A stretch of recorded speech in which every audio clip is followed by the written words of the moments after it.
செய்தியாளர்களிடம் பிரியங்கா காந்தி நேற்று பேசினார். பிரதமர் மீது கை வைப்பது அல்லது அவரை தாக்குவது என்கிற கேள்விக்கே இடமில்லை.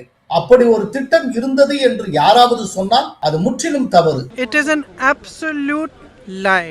There is no question of anybody raising any hands on the Prime Minister, trying to hurt him or any such thing. There is no question. So it is absolutely wrong of anybody to say that there was any such plan. There was no such plan. பிரதமர் சபாநாயகருக்கு பின்னால் ஒளிந்து கொள்ளுகிறார். அவருக்கு அவைக்கு வர துணிச்சல் இல்லை. எனவே சபாநாயகர் கூறியது முழுக்க முழுக்க பொய். And I'm sorry, but the Prime Minister is now hiding behind the Speaker.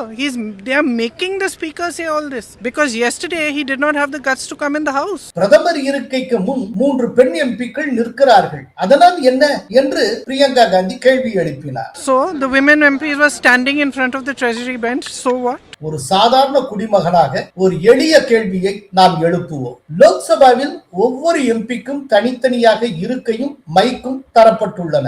அப்படி இருக்கும்போது அந்த பெண் எம்பிக்களுக்கு பிரதமர் இருக்கைக்கு அருகே என்ன வேலை, என்ன நோக்கத்துக்காக அங்கே நின்று கொண்டிருந்தார்கள்? பிரதமர் இருக்கைக்கு முன் 3 பெண் எம்பிக்கள் நிற்கிறார்கள், அதனால் என்ன என்று கேள்வி கேட்கிற பிரியங்கா வதேரா அவர்கள் ஏன் நின்றார்கள் என்பதை விளக்கவில்லையே.